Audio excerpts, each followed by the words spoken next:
was placed on the COVID-19 list yesterday, making him unavailable for their game Sunday against the undefeated Steelers. Reports are now saying the Cowboys may move to their fourth quarterback this year and start Cooper Rush from the practice squad after a rough start last week by rookie Ben DiNucci.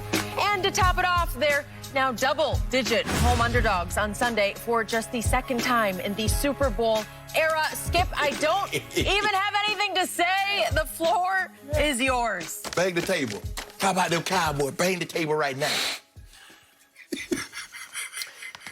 Would this team just please leave me alone? Just let me be. Let me rest in peace over here. Here's how my day went yesterday.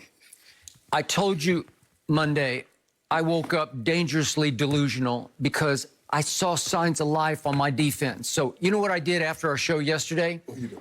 You know how my mind starts working. I start thinking, you know what?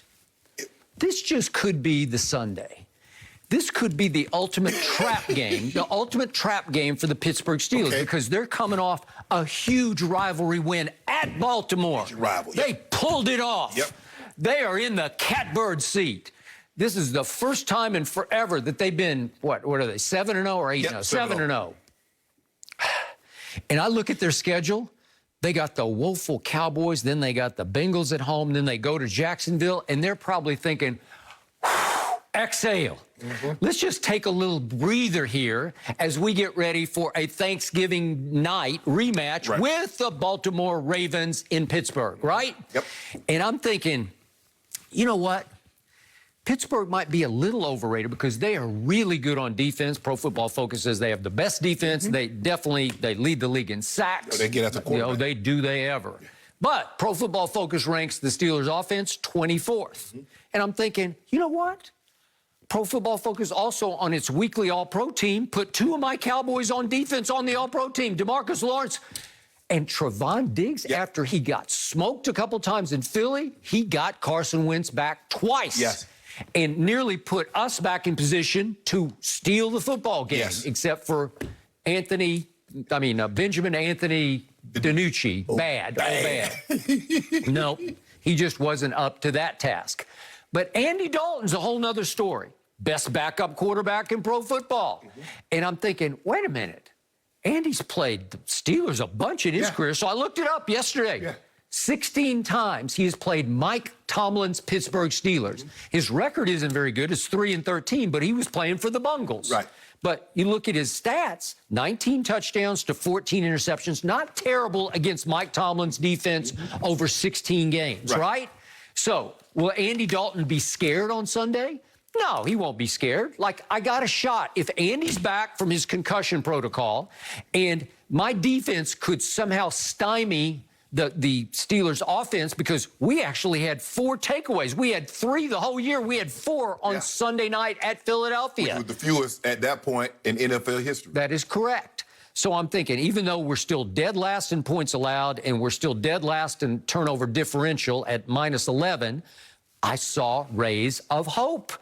And I'm thinking, what if they shock this team? Because look, we have 3 games left in the division. We got 2 at home. We got Washington and Philly at home, and we go to the Giants at the end of the year. What if we won all 3? I told you yesterday, 5 could win this division, 5 wins. 6 for sure. You got a real shot with 6. Absolutely. So if we could win out in the East and then steal 1 game out of division, we got a shot. What if they shock the Pittsburgh Steelers as up to 14-point underdogs with Andy Dalton back at quarterback? And I'm thinking, here I go. I got a chance. And then I see some quotes midday yesterday from an early Mike McCarthy press conference. And, you know, the one thing that he's gloating about, and it's the only thing he can gloat about, he says, we're one team. I don't think they're one of the few teams. No COVID positives through the regular season for the Dallas Cowboys. And I'm thinking, that's all you got? No COVID positives for the Cowboys, and he's actually, like, gloating about it. Because then a couple hours pass, and I see the headline, and I said, you're kidding! Andy Dalton is on the COVID list. I don't know if he tested positive, if he had contact problems. I don't know. It's probable, I would guess, that he tested positive. For him to miss Yeah. Because, Skip, if you didn't test positive, you can quarantine for 5 days, Yep. test negative, and play. So you have a shot? Right. Yeah. So the mere fact that they're saying he's out, You would guess yes, that's I would what assume happened. he's tested positive. Andy Dalton, of all players on this roster, you tested positive just as I thought, well, if you're back, I got a chance. And now I got no chance. Now they have re-signed Cooper Rush, who used to be the backup quarterback, and they cut him, and he went up with Jason Garrett to the Giants, who cut him before the year started. Right. What? And Cooper Rush is back, and he's thrown 3 passes in his Cowboy life and completed 1 for a grand total of 2 yards back in 2017. So he hasn't been in an NFL game for nearly 3 years. So it's now Ben DiNucci or Cooper Rush. Ben DiNucci or Cooper Rush. You got another guy. I know. I got Garrett Gilbert. You don't want him? He used to be the stud of Texas as a high school player. He was one of the big signees in the history of the University of Texas, and he wound up at SMU. Okay, so that's how great he was at the University of Texas. So I'm going to assume it's now Cooper Rush or bust on Sunday. Cooper Rush out of Central Michigan, who went undrafted. And here we go again. At least DiNucci was a 7th-round pick, like Shannon Sharp was. So now I'm just crushed again. I cannot even get a break. I can't get a COVID break.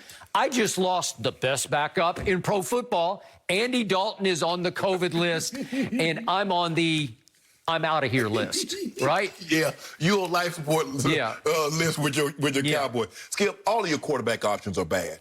The mere fact, let this sink in, because the Cowboys tendered Cooper Rush for $2.1 million. They did. And then all of a sudden, Andy Dalton became available. Out of nowhere. They released him. Yeah, and they ate that money. That should, Skip, that should tell you something. If you believed in Cooper Rush, why would you sign Andy Dalton? Here's a guy that had That's a good point. This guy had been in your system since 2017. Mike McCarthy says, I'm going to leave the terminology in because that's what Dak is familiar with. Well, Cooper Rush was on the roster. He was the backup to Dak. So he knows that terminology. Why would you bring Andy Dalton in to learn new terminology if you believe Cooper Rush was the guy? You know Cooper Rush isn't the guy. Skip, it's like, okay, what is it? A, Ben DiNucci. B, Cooper Rush. C, Garrett Gilbert. E, none of the above. Yep. That's what you want, Skip. I'm sorry, you guys.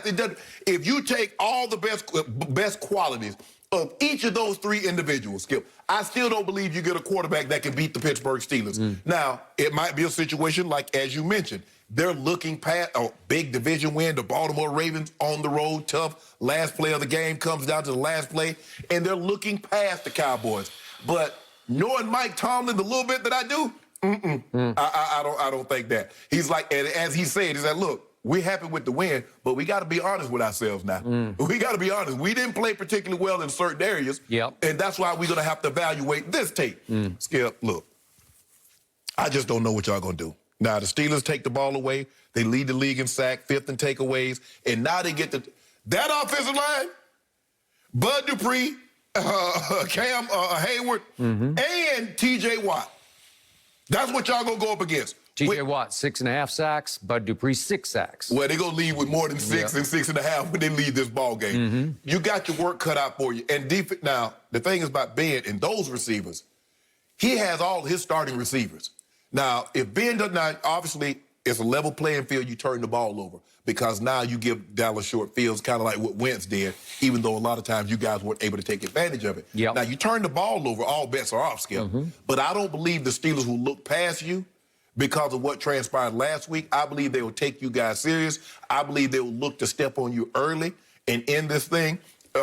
You guys play well. I like what I saw. See, what I saw from D-Law Sunday is what I expect to see from him every week. I saw the hustle. I saw them throw a smoke route, and he turned, rushed, peeled, and go get it. He ran it down. That's the D-Law. Yep, I agree. D-Law. That's why you was thought of as a top 5 defensive end in all of football. That is correct. That's why Jerry gave you all that money.